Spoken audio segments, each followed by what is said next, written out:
There are a lot of really good B-52 songs. They're That's actually the a really good only band, song. Sean. It's No. 2 against 1. You're not going to win this one.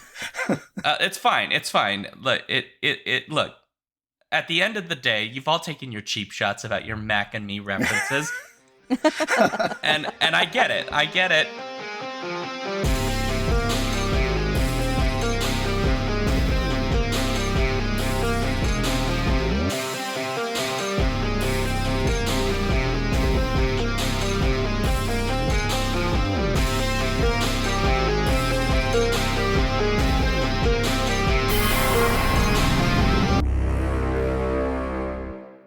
Hello and welcome to the Skiffy and Fanny Show's Torture Cinema. Sometimes I feel like I need a vacation. Sometimes I feel like I wanna go to the city of cavemen, the city of bedrock. I'd be a Flintstone, now I'll tell you why. I don't wanna feel like I did that. Yabba dabba yabba dabba dabba do now. Oh, no. Oh lordy, that is the second I think singing we've done since I moved to Iowa. Because the last time I did it with Santa and the Ice Cream Bunny for Christmas. Yes, So, yeah, that's right. Is there a correlation to Iowa? you know what? I'm unaware I think of, we're just leaning into the power of the musical to heal our broken hearts in times of strife. This may be it. Because I did the same thing in COVID. When COVID hit, I watched so many musicals during COVID. Because Andrew Lloyd Webber was like releasing them all and like, watch this thing. And I was like, yeah, I'm going to watch all of them. Phantom of the Opera? Hell yeah. That one that we probably shouldn't watch because it's not actually that good, which is the sequel to Phantom of the Opera. I'll watch that one too. So, anyway, I'm Sean. I'm Daniel. I'm Julia. And, well, that's not my line. That's you, Daniel. We're all wondering if we're living in an alternate reality from hell right now. Or perhaps we're all wishing we could travel back to some other alternate reality. Or perhaps we're all now working or endeavoring to create an alternative, better reality right here where we are. Regardless, the theme for this month's Torture Cinema was alternate realities. And thanks to Un Chiquito Palito, a.k.a. Paul Weimer, a.k.a. Emperor Trajan, the immortal, we have been forced to watch 1994's The Flintstones, directed by Brian Levant and written by Tom S. Parker, Jim Genevine, Stephen E. D'Souza, and based on the 1960 to 1966 animated television series of the same name by Hanna-Barbera. The film stars an absolutely stellar cast featuring John Goodman, Rick Moranis, Elizabeth Perkins, Rosie O'Donnell, Kyle MacLachlan, Halle Berry, and Elizabeth Taylor in her final theatrical appearance. On Rotten Tomatoes, it has a 23% on the tomato meter and has a 25% on the popcorn meter, which are scientific measures for films, as you all know. And on IMDb, it languages at a flat 5 out of 10 like a giant rancid pile of dino dung. This film was selected by our Patreon supporters based on a poll of terrible alternate history films. We had a 3-way tie in voting, but then Paul had to go and ruin our lives by breaking the tie in favor of this modern prehistoric mess. If you're not yet subscribed to our Patreon, please join for as little as $1 US a month and get a chance to suggest future torture for us. Force it upon us by voting in upcoming polls and even join us watching live on Discord. Can I just take a pause and just note, we do really love Paul. Yes. We're blaming Paul for this, but in fairness, Paul, it was your turn because last time we blamed Steven. Mm-hmm. Because it was Steven's fault last time. We're blaming Paul for this, but I kind of feel like Sean is actually pro Flintstones movie, so I don't know why we're blaming Paul. I'm just going to tell you right now, I love this movie. Oh, yeah, no. that's what I'm saying. I could tell. God. You seem like you love it. Okay. It's stupid, but I love it. I don't care. So there's all this like hyperbole about how Paul has ruined our lives, but Sean actually loves the movie, so Paul didn't ruin anyone's life.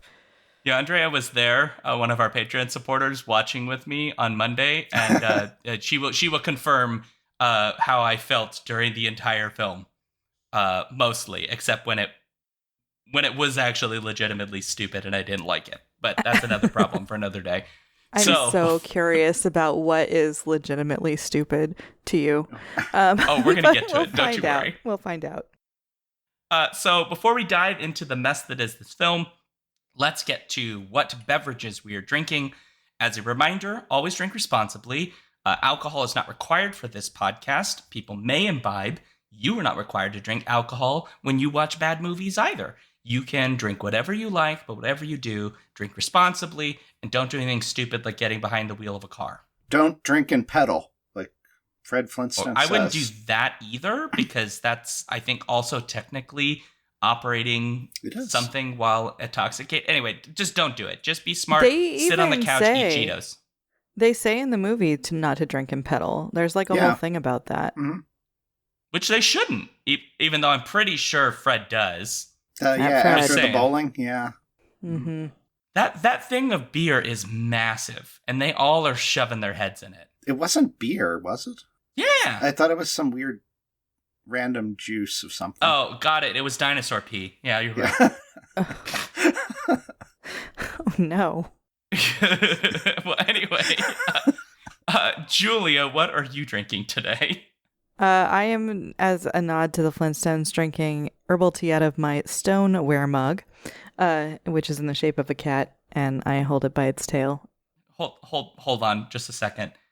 When you put a little pause when you said stoneware mug, is it a stoneware mug or a stoneware mug, which is It's a mug that is made of stoneware because it's a Flintstones podcast. So it's a stoneware mug. Okay, It is got it. stoneware. Okay. It's ceramic, Not a stoneware stoneware mug. Well, No, it's a speaking stoneware mug. speaking of a little pause on things, are those little paws that are on that mug It's- then as like well? I said, it's a shape like a cat, has Aw. paws and a face, and the handle is the tail. That is awesome. It's adorable. Yeah. And It is It's adorable. made of stoneware. It's not made of bone china like Wilma's china. Ah, bone china. Gosh, that stuff is really rare these days. Well, they had a lot of Well, fresh mastodon bone, I guess. so true. I mean, I feel like we'll get into more about that later. But let's keep going. Daniel, what are you drinking? I had meant to have something on the rocks in keeping with the movie, but I actually didn't have time to get ice before heading down here to start recording. So I just have Calvados, just straight. Neat. Oh, Do you have any rocks nearby that you can drop in there? Do Just I? Oh, I actually do. I have Rock On, or Yeah. maybe actually this is Stondar, I think. So I could just drop that transform right into your. Stondar into a rock and drop him in. But no, please don't actually drop him in. I don't think that'd be good. no, But also, a Daniel, drunk you are such a Stondar, nerd. a drunk Stondar would not be good. What about you, Sean? Hold on. About the only thing more nerdy than Daniel pulling out his He-Man toys would be like if Paul starts showing us all of the like weird Roman memorabilia he has when he was emperor, which he hasn't done yet. But Paul, you got to step up your game. That would be awesome. I want to see it. I want to see it. It sounds awesome. Anyway, for me, I'm drinking out of my Portland Project Speculative Literature Foundation mug some ginger and honey with a little lemon tea that my wife made from special ginger honey that she got from Vietnam. I don't know what's actually in it other than ginger and honey, so it could be anything at all. But I was recently ill, and so I am drinking things that'll help my throat so that I don't cough to death while we're doing this. Sounds delicious and nutritious. Sounds good Yeah. for you. It is. Healing of the soul as well. Yeah, it's pretty good, let me just say. So, Julia, for reasons I don't know, you have been earmarked to do the summary, and it says here in the script to do it as in an imitation of Harvey Korman as the voice of Dictabird. I'm going to go out on a limb and say you're not going to do that, but you will summarize it. I will summarize. I don't think that I'm equal to the task of being Harvey Korman, because he is a true vocal talent, and one of the bright spots of this movie. But yes, this movie, The Flintstones 1994, is a movie-length version, live action, of basically what we are hoping would be the sitcom brought to life.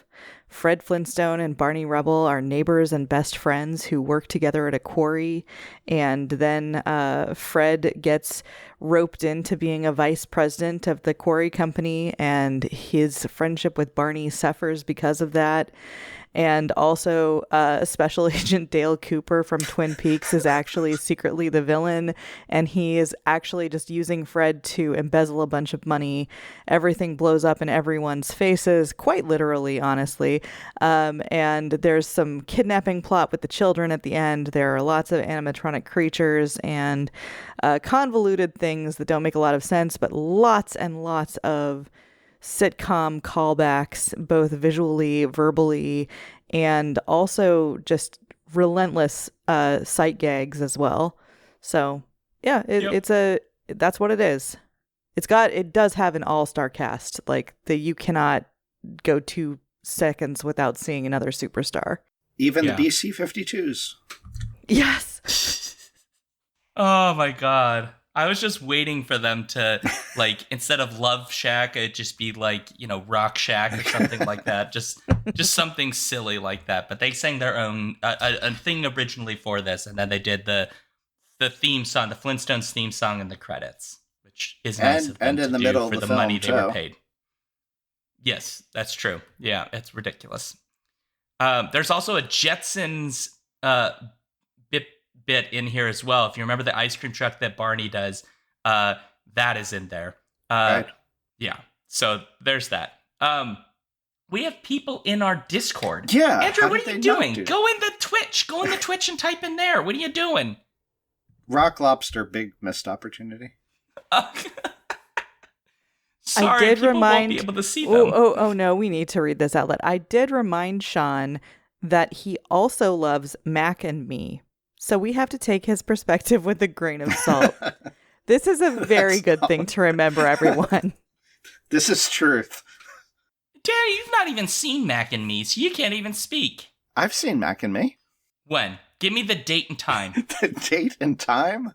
Yeah. I cannot do. I've seen it twice. Yeah, I don't believe you. You would know the date and time that you saw Mac and Me for the first time. I remember my mother rented it for me from the local pharmacy and brought it home on tape and said that the person working at the pharmacy recommended it as a good kids movie to watch.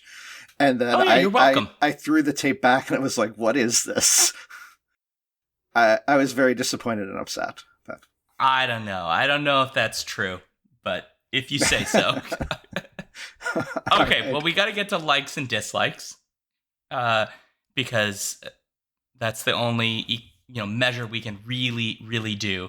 Annie is now in the correct place at the moment, and so I have decided that Daniel will start us off on this nightmare.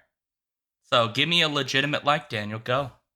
All right. I'll leave the Harvey Korman to go, and I will say that I do like all of the callbacks to the show in terms of the creatures doing the random tasks of around the house, like the water for washing the dishes, the garbage disposal unit underneath the sink.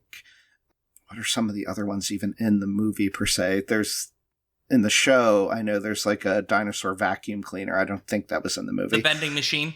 Vending machine bird. Yeah, the vending machine. There's a bird at some point that did something too. Anyway, I love. Oh, there's the bird airplane. That's one of my favorite parts of the TV show, I would say, and I just always found that cute / adorable and kind of funny, and so I definitely enjoyed those callbacks to the show and the use of that in the show. I enjoyed the puns. Both the verbal ones, and there were a lot of signs, like they had a record of Bruce Springsteen in their house, which I had wanted to play the entire song, Bruce Springsteen singing Meet the Flintstones, but it was way too long, and Sean told me I wasn't allowed to do that for the start of the episode. So I like those references from the shows a lot. The visual gag of where like Fred jumps up in the air and freezes like the cartoon. That I didn't care for that as much because that was a little too merging the cartoon into the live action. But love those little creatures. Except I feel bad for the like pig garbage disposal one. Well, I mean, right? He's living his life. He likes eating, right? Yeah, but like, isn't he at one point like there's a homeless camp that's in this, and isn't he in there basically like asking for work? Because they got rid of him, yeah. Yeah, what's the issue? How is he not doing his job? Because he's eating whatever they throw down, and then I don't. Anyway, it's just mean, and they're so mean to him. They are, and I mean, it seems that he's just done his job really well, but they're giving a lot of refuse and waste to him, and like, I don't know, willy-nilly throwing down forks down the drain that are getting stuck in his throat and things like that. So he's not very well loved. He should be more well loved for what he or she, I don't really know, gender of the garbage disposal unit, needs to doing a good job. Poor thing. But I in terms of those, I didn't just still enjoy the reference to those from the show, but I liked how they did them. The animatronics, the puppetry. I like that way better than like trying to CGI them or something like that. So that was definitely a strong like for the movie for me.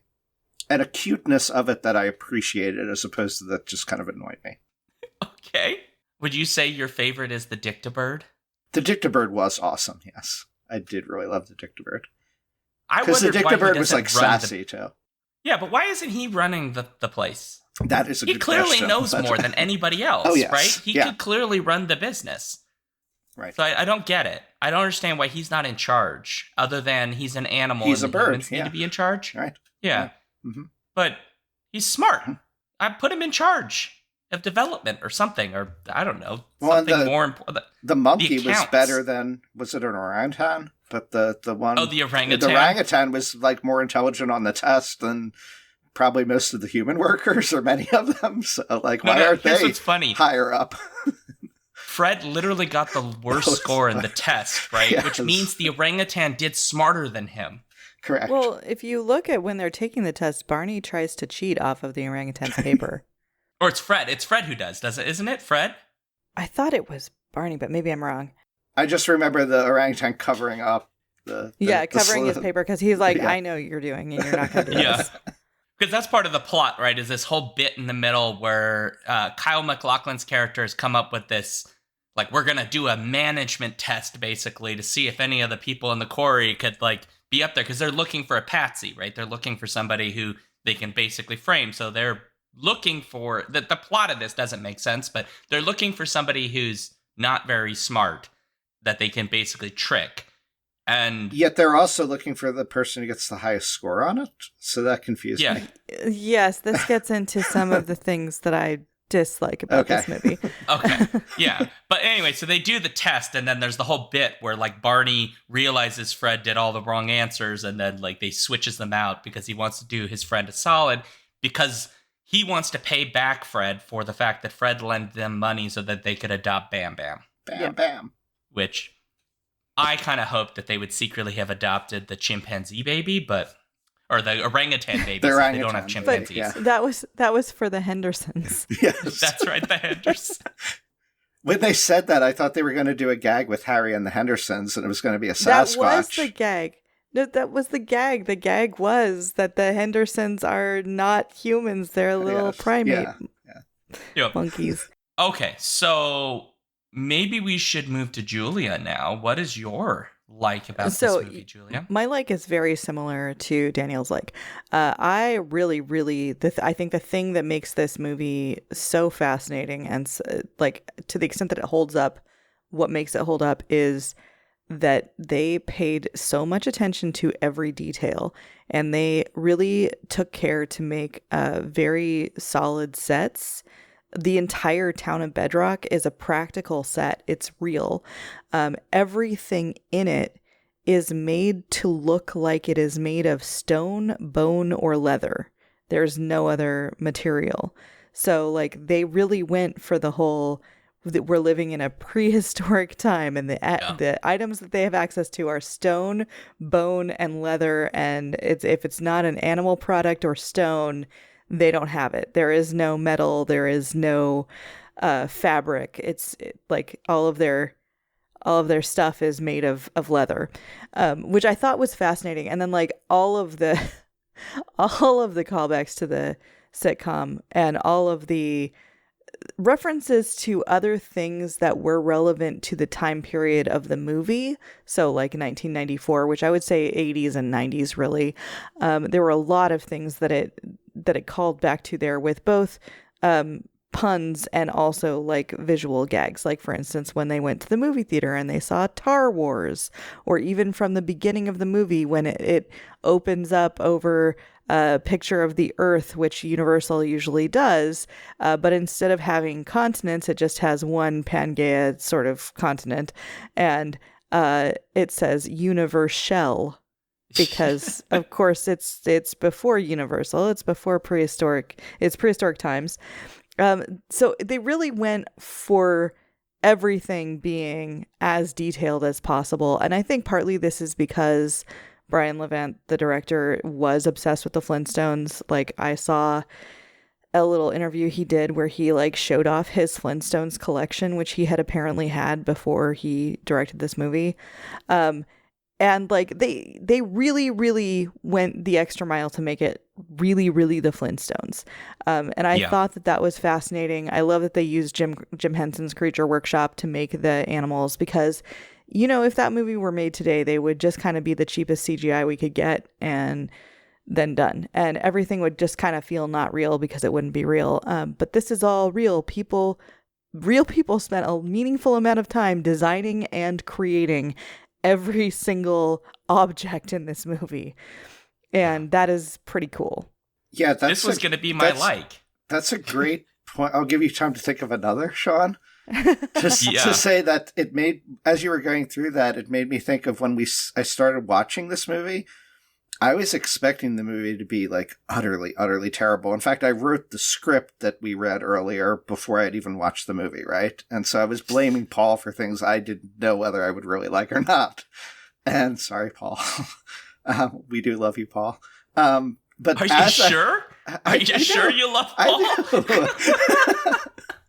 At the start of the movie, I was like, this movie is great. It really does feel like the cartoon come to life, and it still has all the charm to it. And it was that attention to detail, but then all of a sudden the plot came. And the plot just got in the way of my enjoyment of everything else that was going on, of just enjoying the cuteness of this all in live action. So that totally makes sense to me. Well, I mean, I think one of the things I said when we watched this in the Discord was just kind of what Julia said. They have like committed to the bit to such an extreme degree. I mean, I was even saying like the opening shot, right, with the dinosaurs and the Brontosaurus is kind of in the background, which I couldn't tell if they were like real or like miniatures or like just very giant puppets. Right, that opening shot is like brilliant. It's such a good shot. It feels very real. And then the more we get into the world, the more they just like commit to this cartoon world come to life. It's visually a very stunning film because everything just seems to work visually. And I love that attention they gave to the details of the world. Everything from the set design, as Julie, you were saying, to like all the little like physical bits that they do, right? They literally build like a bowling alley for them to bowl in with bowling balls that look like they were just roughly hewn out of stone. Yeah, the balls and the pins are all made out of stone because they don't have wood, apparently. Right. It's so they do have brilliant. They do have grass. To like do well manicured lawns with the little. They do have grass, and they have a little lawnmower that is a little lobster, perhaps. Yeah. Some sort of Trims the lobster grass. bug creature Who that also chops works the in grass. the bowling alley putting down the pins, I think. Yeah, that's They right. do double duty. It's just brilliant. I just love the attention to detail, and it makes me miss films like kind of what you were saying, Julia, that just really want most of the world to be physical. The only CG things here are a handful of animation shots with Dino, who is only doing it for these very brief moments, and they're surprisingly really good CG, but otherwise they use like an animatronic puppet thing to do any of the physical shots that need to be done to make him more realistic. And it's I just can't imagine doing, like, you're right, Julie, if they did this today, they would not spend all of this money. If they to did do this today, those actors would all be wearing the special suits to have everything that they do done against CGI and a green screen. Like, I mean, to be fair, it would be really fun to watch, like, Andy Serkis crawling around in a blue suit licking people. That would bring me joy. But we don't have he's Mel getting a Blanc little to do old. the voice anymore. So Oh, but they That's didn't. true. They used archival Mel Blanc. yes, So yeah. that was that wasn't they, him. They That would, was archival. Okay. they would still be able to use Mel Blanc because they Okay. were using Mel Blanc from the 60s. I mean, he only makes so many noises, so And he wasn't credited in the theatrical release. He was only credited on video Oh wow. because it wasn't like they had the real Mel Blanc come into the studio to lay down Dino tracks. They were just using recordings. yeah, that's not. They should still have credited him. But I'm glad they eventually did.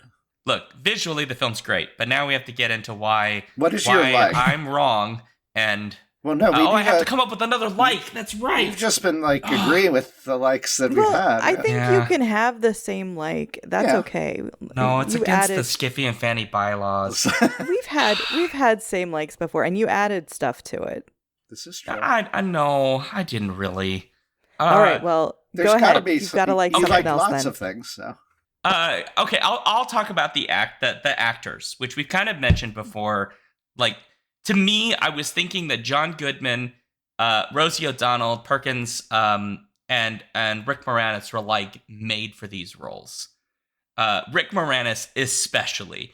He just I've like in my head, I can't even remember while I was watching. I like lost memory of the original. I've seen the Flintstones, and I just like all I now see in my mind is like Rick Moranis because he's so good. John Goodman's so good as Fred. Rosie O'Donnell is so good. They're all really, really fantastic acting choices throughout this film. And I gotta give credit there because like these days we're so aggressive about criticizing every single. I mean, they were a little bit back then too, but now we have the internet, and so everybody like flips out and makes 45-minute YouTube videos about casting choices, which is we're literally going to go through when Amazon finally selects James Bond, right? But like if you watch this film and you just think about actors who could be these characters in a live action movie, so many of the choices they make sense. They're people you could see play these roles. And I was saying in the Discord, like when we watched this live, like there were people that were just born for this. Like it's like it had to happen in 1994 because some of these actors had to have careers big enough that they could do this. They couldn't have done it earlier without these actors. And so yeah, I mean Rick Moranis is brilliant. I love Rick Moranis. Please come back and make good movies. He's just brilliant. And I do like John Goodman a lot, and Rosie O'Donnell, and Perkins. I like all of them. It's all great. Casting's great. unfortunately, I think his health precludes it. Rick Moranis's? Yeah, I thought that's why he left acting because he was having health problems. No, he left acting because his wife passed away, and he decided okay. to focus on his kids. Some family. Yeah. So, Go ahead, to bring Julie. it back to what you were saying about John Goodman and how you thought he was perfect for this part, that's you and Steven Spielberg. Because Amblin Entertainment had the rights to the Flintstones, and this is back in the 80s. And John Goodman was in the movie Always, which Steven Spielberg directed. And when he worked with John Goodman on that movie, he was like, this man is my Fred Flintstone. And he like claimed it in 87 or 88. He was like, this is Fred Flintstone. The Flintstones will happen, and this man will be Fred Flintstone. And John Goodman didn't really want to do it. But also John Goodman was like, I can't say no to Steven Spielberg. So Correct. he did. And he's really good at it. He's a really good actor and he's really good at being Fred Flintstone. But they originally wanted to do 2 more sequels to this back to back while the sets were still up. And John Goodman came to Steven Spielberg and was like, look, man, I love you, but I'm not going to do this again. I just don't want to be known as Fred Flintstone for my entire life.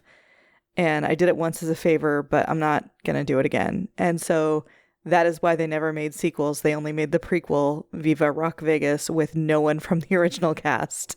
Oh. Years later, yeah. But apparently they also considered other people like Bill Murray for... Yeah, there were a few... And Danny DeVito for Barney. Danny DeVito was the first choice for Barney Rubble, but he didn't want to do it. And he said that he thought his acting style would be too rough.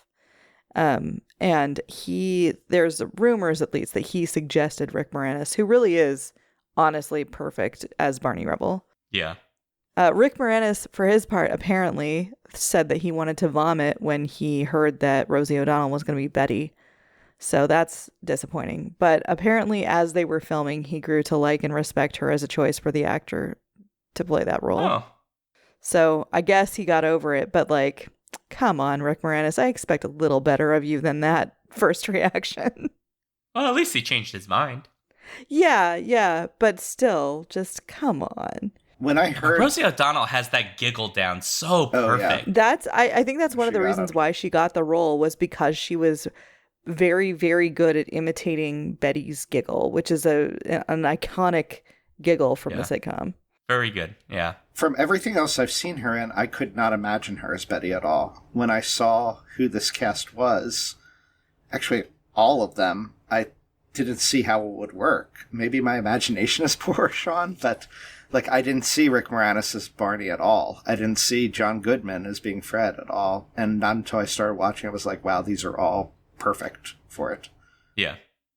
Well, that's the thing, is they, even if you don't believe that they're the right choices, they convince you in the performances. They're good. They're all good actors, so I mean, I guess it's not that surprising, but yeah, it's good times. Okay, we can get to dislikes now. So, Daniel, it's your task to start us on the dislike train. Be careful now. Okay. My dislike is that there are aspects to the movie, and really to the Flintstones in general, that I don't like. And so one is that the Flintstones is really just a ripoff of the Honeymooners. I adore the Honeymooners. I love Jackie Gleason, and Fred Flintstone is always like a poor man's Jackie Gleason to me. He's for kids. He's for kids. I know, but... he can't be like, pow, right in the kisser. No, like, he can't do that. No, but they took most of the plots from this. The idea of... getting the job as an executive in your company and losing your friendship over it and the fighting between Barney, that's basically Ralph Cramden and Ed Norton. That was a plot of many Honeymooners episodes, including one where Ralph does get a position because Ed does something that Ralph ends up getting credit for when really the brains behind it is Ed Norton. And so, like, the whole mother-in-law exchanges, those are right out of the Honeymooners episodes of Ralph interacting with his mother-in-law. They're so much better and so much funnier with the comedic timing of Audrey Meadows, Jackie Gleason, and I forget the name of the woman the actress who played Ralph's mother-in-law, Alice's mother in the sitcom. And apparently they considered Audrey Meadows for a while to be the role of the mother-in-law in the Flintstones movie before settling on Elizabeth Taylor. But all of those scenes, just because I'm so familiar with the Honeymooners episodes, they drove me nuts of how they took these plots from the Honeymooners but just didn't do them as well. And the other side would be the B-52s. I love the B-52s. I really do like them, but here... it's not the whole B-52s. For one, they're missing one of the singers. And the song is pretty terrible. The Twitch song that they sang. Why did they not do Rock Lobster?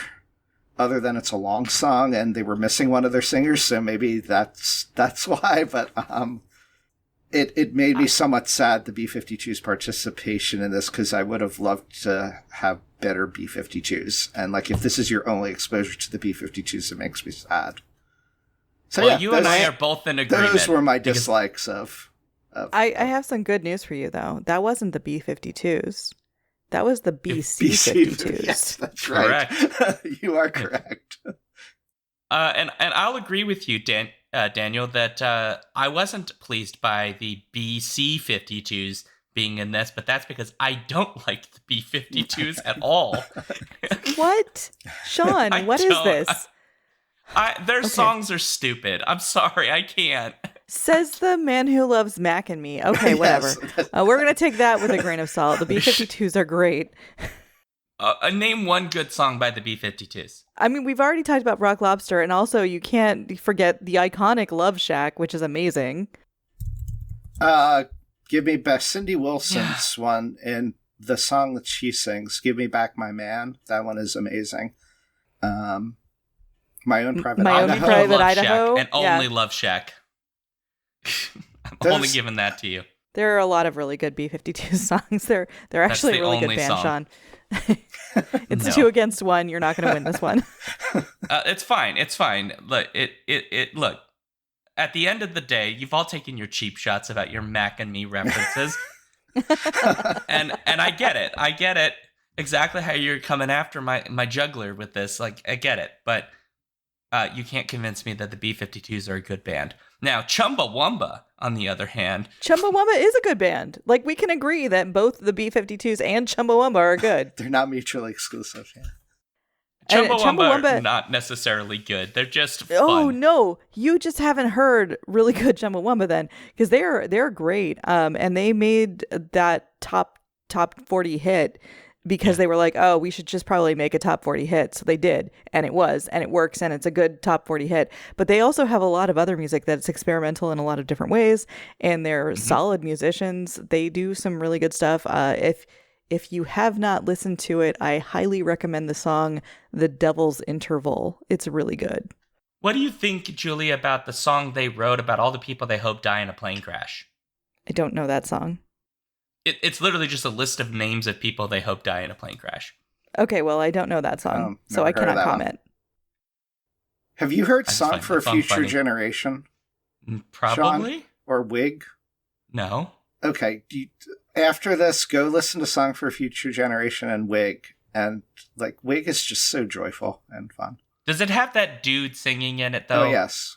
Wig does. Song for a Future Generation, I don't think does. I don't think it is Fred Schneider. I can't with his voice. He makes me think of the guy, every time I confuse him and the guy who does the, ba ba ba ba ba ba ba ba ba, that song. The bird song. That was like a one-hit thing, I think. Bird is the word. Novelty song. The bird is the word song. Him and the B-52s, I just think of them as the same thing. No. All right. I'm assuming that guy was his father. Next dislike. Yeah, Julia, go. Okay. So I have 2 different things that I want to talk about really quickly here. One is I agree and disagree with Daniel on not liking the some aspects of the actual Flintstones, which was not originally conceived as a children's show. It was a show for adults. It was put on and during prime time. It was like sponsored by cigarette companies, and it had a laugh track. It was meant to be an animated sitcom for adults, which is why it has adult plot lines about people going to work and stuff that kids just would not care about. It also very blatantly does rip off the Honeymooners, to the extent that they even hired 2 of the writers from the Honeymooners to just write Flintstones episodes.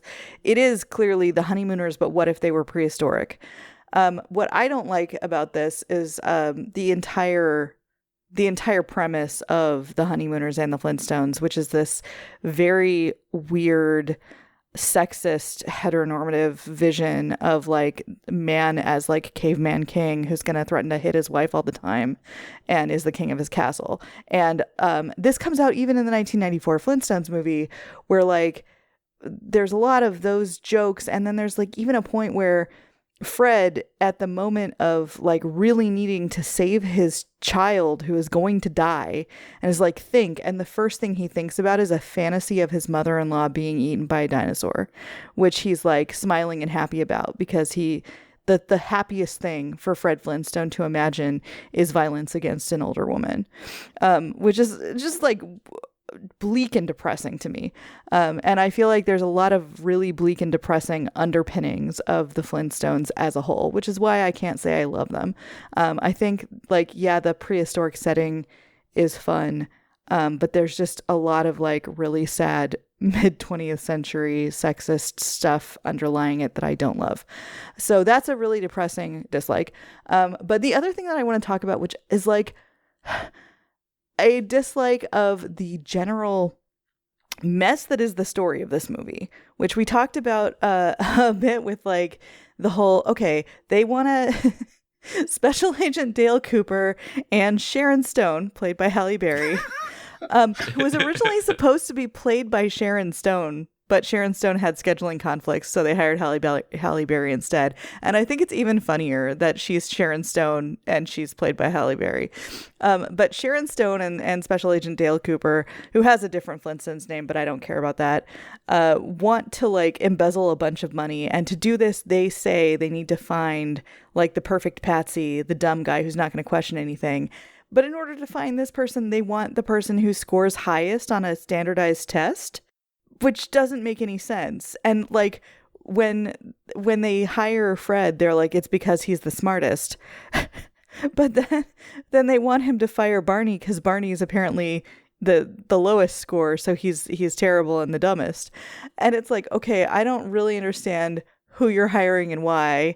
Like, Barney did them a solid, like you said, by giving them the dumbest person, so he wouldn't question anything and would go ahead and like sign orders that were for fake companies without checking into it and get himself into trouble. So there's like that, but then there's like a lot of other stuff that just doesn't make any sense. And on the one hand, it seems silly to say it doesn't make any sense because it's literally the Flintstones, so like, why do you care?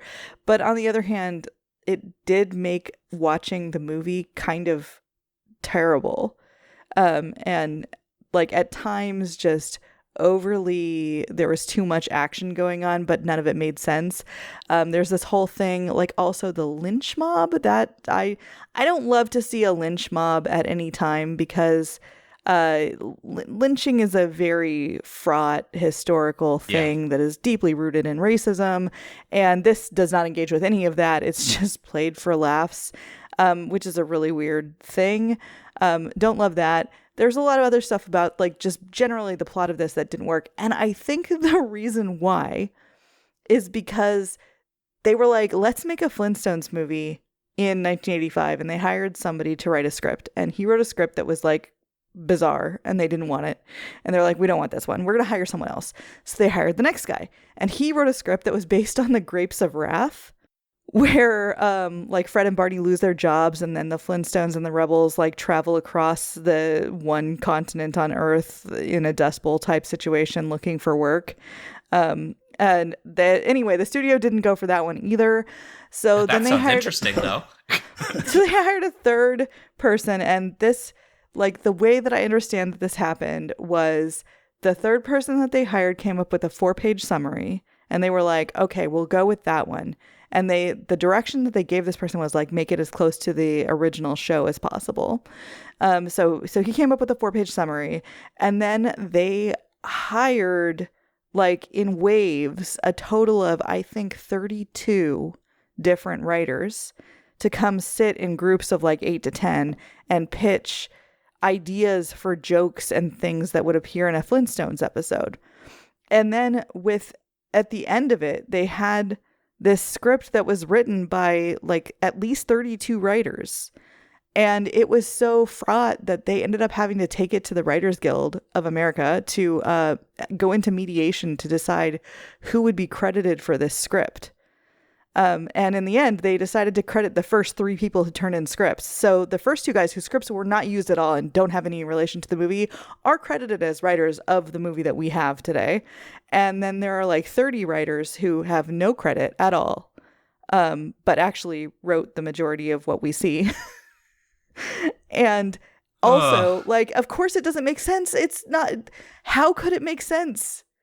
Well, I mean, it could make sense, except then, like, half the plot they want to tie together wouldn't work. Because the whole Yeah. reason Barney switches the scores is because he wants to Yeah, do right. a good thing for So- his best friend. But There's so much that doesn't make sense. And I feel like I don't know whether to feel bad for the 30 writers who don't have credits on this as writers, or to feel like they actually just kind of escaped with luck. yeah, I think they kind of did to some degree, because to me, the villains are supposed to be conniving and clever, but the only one who, when you think about it, is actually clever is technically Halle Berry, because she's the only one that is using a skill in order to get what she's technically being told to get, right? That she doesn't ultimately want, because she realizes that actually Fred is, like, really does love his wife, and he's just kind of sexist and stupid. Which is a really weird thing to decide. Like, she's in it. Yeah. She's all in on embezzling money and going off to Acapulco with Special Agent Dale Cooper. And then like halfway through the movie, she has a random change of heart, because even though she's been trying to get Fred to have an affair with her, when his wife comes, and even though he's obviously really into Halle Berry, when his wife comes, he's like, "Oh, I love my wife." And she's like, "Oh, okay. Well, I guess I'll still do all of the villain stuff, but at the end I'll say I was very bad.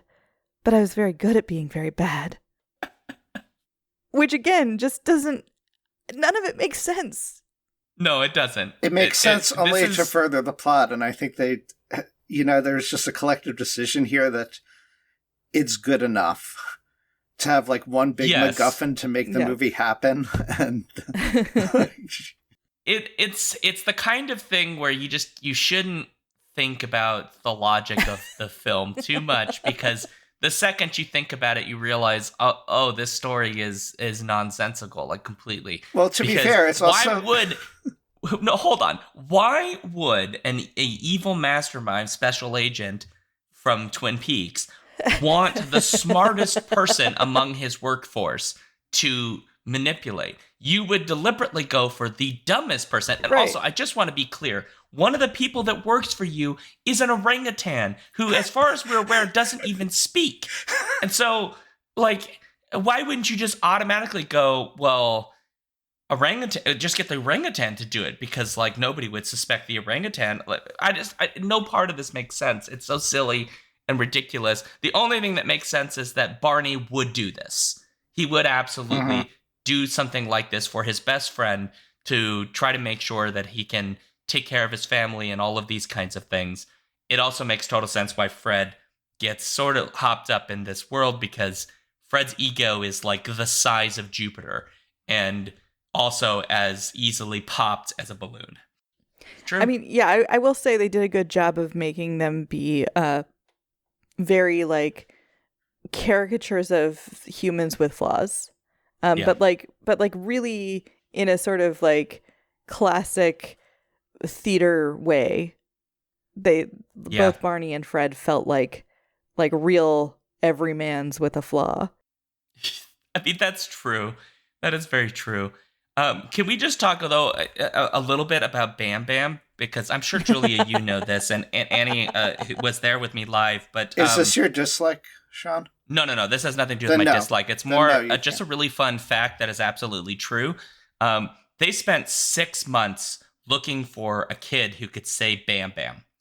And they went through hundreds of casting calls, finding the kid who could say Bam Bam From Iceland? just right. And they got this kid.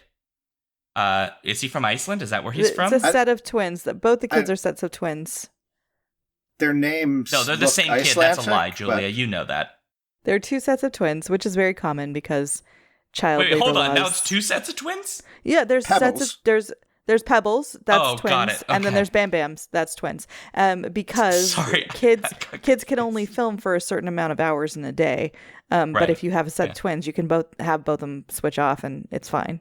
Yeah, obviously I'm joking. They didn't spend 6 months, but it would be really funny if they did spend 6 months on a casting call to find a kid to say Bam Bam.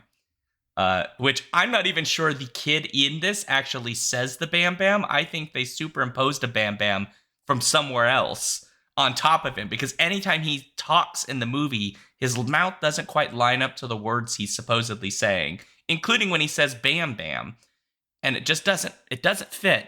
So I don't know if they've got another. Was it you, Daniel? Was it you that did the Bam Bam? No, I just realized something that I'm confused over. He says Bam Bam, but his full name, we find out, is Bam Bam Bam. Correct. Yeah. So why doesn't he ever say Bam Bam Bam? Only Bam Bam. Because he just knows how to say his first name. Yeah, well, it's the same reason my grandmother didn't ever say Shawn Michael Duke. She just says Shawn Michael when she's mad at me. Okay. But how did he Probably. get Bam Bam Bam then, if he just says Bam Bam? He was born in the woods.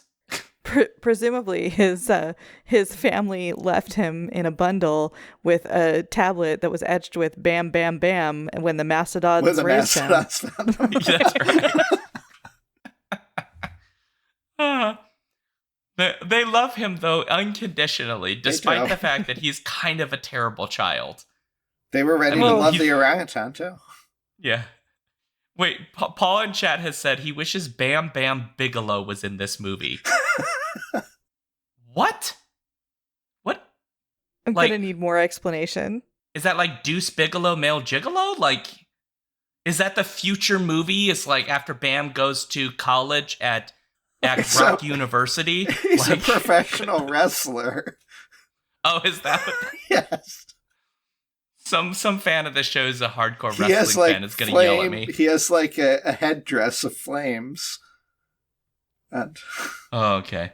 Well, I didn't know that. This is where my knowledge of wrestling is very low, and I failed to get references. You and me both, Julia. Can we backtrack to your other thing, Julia, real quick? Because your first dislike was actually going to be my dislike, and now I have to come up with another one. Okay, well, yeah. No, you don't. You can say whatever you want. But I want to talk about it more because I feel like certainly when I was a kid and I saw this, I definitely didn't notice the sexism because I'm a kid and what the hell do I know? It's 1994. I'm like 11 years old when this comes out. And so I didn't notice. But now when I'm watching this, the more I watch it, I'm just sitting here going, my Lord, the amount of sexism on Fred's part is kind of uncomfortable to the point where I started getting angry with him. Because I was like, dude, just stop. Like, you don't have to keep doing this. Especially after he gives the speech to Halle Berry about how much he loves his wife. And I was like, you know what you could do to show that you love your wife? Respect her. like listen to her. Yeah, I mean, I'd like to hope that people like you, when you watch this, might think about how you would like to treat your own wife. Yeah. And how much of a difference there is between that and how Fred, apparently the guy everybody loves, is expected to treat his family. It's alarming. And when you look at the difference between him and Barney, it's like night and day. Oh, like yeah. Barney is really attentive. You know, he's sweet to his wife and he listens to her. I mean, he doesn't always agree with her because Fred's his best friend in the world. But like when she's telling him, right, he actually hears her. He doesn't just immediately dismiss her. Whereas Fred, like anything his wife says, it's just like out in one ear, out the other. Well, we get no context from this in the movie either, but there seems to be like, I mean, the history of this is all because it comes from this sitcom from the 50s, right? But even back then, it has this underlying idea that there's some kind of societal expectations that the man is supposed to be something in the relationship. And the original sitcom kind of completely pokes holes in that idea, while at the same time still maintaining a lot of sexist ideas in it. But here you're missing all of that sort of background, and you don't have that sense that society at large has sort of this culture that a man is this or a woman is this within a relationship or within a family or within a home. So it just becomes even more problematic in ways. Yeah. And you get that. Especially. It's the same problem as trying to adapt something from the 50s to modern day period. that you're trying to do, where you're trying to still keep these things that were in the original, but taking out all of that cultural context, putting it into a thing that's also referencing, like Julia said, things from the 90s or things from the 80s where it's incongruous to some degree. It just augments the problematic nature of it, at least to me when I'm watching it, which is why I don't think they should be making, like movies of the Honeymooners now or movies of the Flintstones, because you can't. They were a thing of that time that had problems, but you're just making it worse by trying to make a modern version of it that then still keeps those things.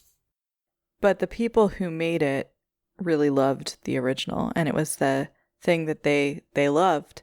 So they were going back to something. I mean, it would be like one of us deciding to remake, I don't know, Mean Girls or something, right? Yeah.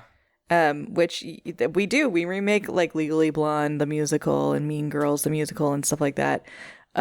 Today, you see people doing stuff like that. And I think this is basically that for this specific set of people. Now, is it a good thing? I don't think so. But also, it was very popular. And as a kid, I did watch the Flintstones on television before I caught the bus to school every morning. So that was because it was syndicated and it was always on, and I liked it. There are a lot of things about it that are fun if you don't think about the like realities of the kinds of things that it's teaching people to grow up thinking is normal. Yeah. Okay, so I have to come up with another dislike.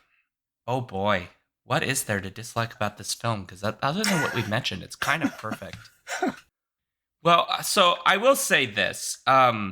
I find the characterization of some of the side characters confusing, because all of their friends, like that they go to the bowling alley with and they hang out with, right, all really like Fred and Barney, and they're people that Fred hangs out with all the time. He like shares things about his life with them, and like they play games together. They're supposed to be best buds, but they don't even seem to like take a second, and Barney doesn't either, take a second to think that Fred didn't knowingly sign the document that got them all fired.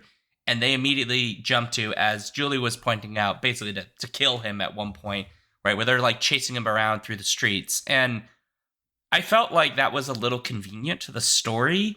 It's supposed to be comedic, but I found it sort of suggested that the only sort of evolved ones in this story are our main characters, and everyone else is like a caricature of a Neanderthal, which I just found a little ridiculous in this story. I don't understand why a bunch of people that are your friends would just automatically assume you are the worst possible thing we could imagine, and not be like, well, maybe Fred, who we know is not very bright and maybe made a mistake, or he's telling the truth and he didn't knowingly fire all of them. He just signed a document because he wasn't paying attention because Halle Berry bashed her eyelashes at him. Well, one interesting thing, I guess, that I just realized when you were saying that is that crowd, it was all men, right? The men in this movie are very, very dumb.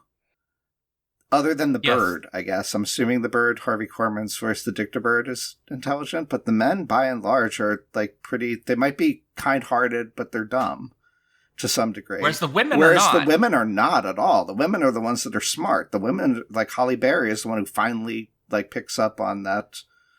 Like, yes, it is a little wonky, but she does pick up that there are nice men out there. That not everybody's a total dick, like Kyle MacLachlan or Dale Cooper is. Special Agent Dale Cooper is, right?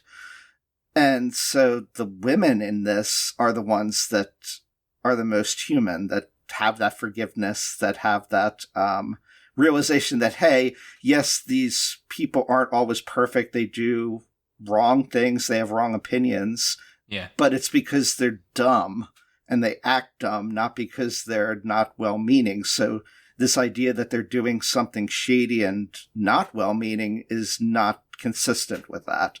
They're the ones who pick up on that, right? Yeah, but the more you think about it, you start to wonder, why aren't women in charge? Yes, but... Yeah, and this is consistent with the Flintstones cartoon as well. I think in the Flintstones Oh, cartoon, yeah. Betty and Wilma are always like, they know what Fred and Barney are getting up to. And it's constantly like Fred and Barney doing something dumb and them being like, stop being dumb. Yeah, and same honeymooners. Yeah. It doesn't make sense. It's so ridiculous. Oh man, they should have just had a matriarchy in this world. Yeah, or a birdarchy. If we Honestly, the animals probably should be in charge, and then women next, and then all of the men third. Yeah. Yeah. I feel like this is why the spiritual sequel to this movie is in fact the Barbie movie. Mm-hmm. Because it basically takes the ideas of this movie and is like, what if women were in charge though? Wouldn't things be better? And takes a beloved property from the 50s that people are all like into, and then is like, but actually women could run the world. What if girls run the world? Well, I've never seen it, so is it good? The Barbie movie? The world that women I don't run. think we should. Well, I mean, you have seen the Barbie movie. If you've seen that, then you can. I haven't. Then you can I've extrapolate. heard very from that. conflicted things from well, people about the Barbie movie. So I feel like that would be an entirely separate 3-hour discussion that we do not have time for Okay, here. fair enough. Well, so we got to get to our final thoughts and grades. indeed. Okay. So, Daniel, final thought grade, go. I enjoyed this movie overall way more than I expected to. I pretty much agree with everybody on likes and dislikes, I think. So at the end of the day, I don't know. I guess I'll give it a C-. I don't know bad. I don't want to watch it again really, but it was cute. There was more fun to it than I expected, and the acting is so solid. It really raises it up a lot, I would say. Fair enough. C-. Julia. Yeah, basically similar situation. I was gonna say a C, just kind of solidly in the middle there. I don't also want to watch it again, but I do think it like had enough real creative stuff in it that I can't really knock it all the way down. And then there were the things that I didn't like that made it annoying, that made me not want to revisit it. But like also I respect the work that went into it. And I think that it has some real visual appeal in the sets and the objects. And there are some fun jokes in it. There are some fun references. The Dictabird is great. The creatures are great. So, C. Fair. Goodness gracious. I thought that I was going to get reamed today, but apparently not. This is not a Mac and me situation because I largely agree that there are, all the things we kind of said about the visuals and, the design and all of that stuff and the acting and blah, blah, blah, right? It has so many wonderful things about it. It also has some really regressive ideology that just, I even was like, okay, Fred, you just gotta stop now. Like, this is enough. Like, you've hit my line. It's move on now. We can just go back, like, learn you're being dumb right now. Let's move on. And that's when I think about this as a film that this was meant for kids when it came out. This film, like they advertised this for kids because I saw it as a kid. Would I show this to my kid? And the answer is not as a child, because I don't want him to find fun and joke and haha funny in disrespecting women. I just got to be honest. Like, and this is it's too much. So for me, I would put it the same with you, Julia. I enjoy it very, very much. There's a lot of fun jokes, all that stuff, but it's a C. It just that stuff brings it down, which puts us at like a C. Basically a C. Still a C. Yeah. C-ish. Paul's probably doing the hard calculus. Just under a C. Yeah, it's like a C minus-ish. I wavered between C and C minus, so we can say average C. It's not horrible. Like, we've watched some. We have watched worse things, but also, like, yeah, when I think about what I want kids to really imprint on this, no, I would not. This is... Do I think it was good that I watched so much of the Flintstones as a kid? Not really. Yeah, I mean, I watched a lot of the same things as you did. I mean, my grandma wouldn't let us watch Looney Tunes when I was a kid, so the only time I got to see that was when I was at my other grandparents' place. But weirdly enough, my grandma let me watch all the Disney I wanted, and the more I think about every Disney thing I watched, like, there's so much death and dying parents, and and evil witches and things trying to kill people and like weird stuff. I don't know, man. I don't know that Disney was necessarily better for me. I mean, for heaven's sakes, 101 Dalmatians. A woman wants to skin puppies. She wants to skin puppies and make coats. Like, Grandma, what were you thinking? To say nothing of all the smoking that people do. Yeah, all the smoking. But, like Bugs Bunny, like, goes, what's up, Doc? And then, like, pounds somebody with an anvil. Like, that's too much, Grandma. All that stuff's good for kids. Yeah, show them Stephen King, I say. I think it's just the, like, casual violence of Looney Tunes that did it for her, whereas at least in Disney, the violence was part of the plot. Whereas, I don't know, Elmer Fudd getting shot in the face with a shotgun is supposed to be funny, and it's not funny in Disney. All right. Well, that's it, folks. We're done. We did a show. Yay. Yay. So, for folks at home or watching us live at the moment, if you'd like to let us know what you thought about the episode, do you have any opinions about the Flintstones, please let us know. You can go to the email, skiffyandfanny@gmail.com, or you can join our Discord on Patreon. You can find us on Blue Sky, Threads, Mastodon, YouTube, and a bunch of other places. All of those links can be found at skiffyandfanty.com/skiffythings. And please catch us every Friday, 7 p.m. Central on Twitch for our live show format, which is where we're recording this right as we speak. That's at twitch.tv/alphabetstreams. And if you like what we do, please tell everybody you know and even random strangers on the street.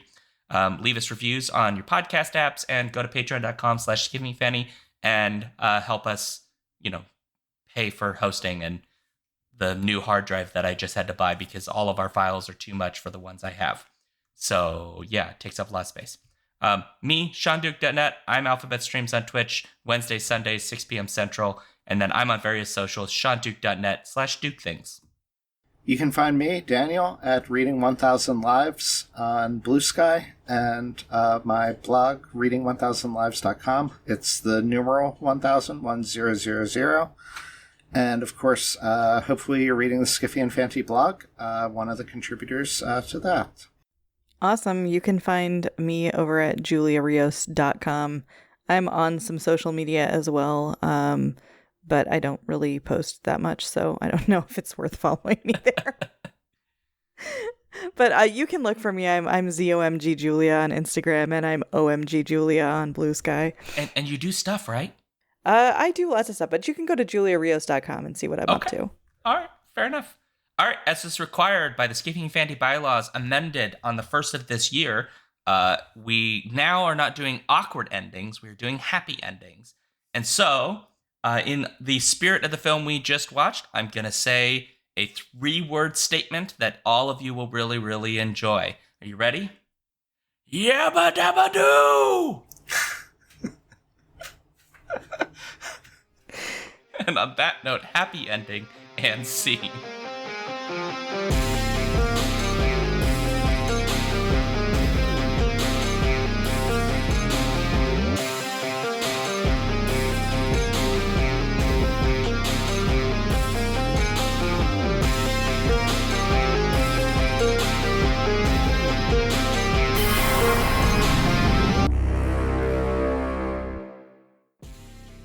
If you want to support this show, you can go to patreon.com/skiffyandfanty or skiffyandfanty.com, our website, where you can get access to all of our fancy things.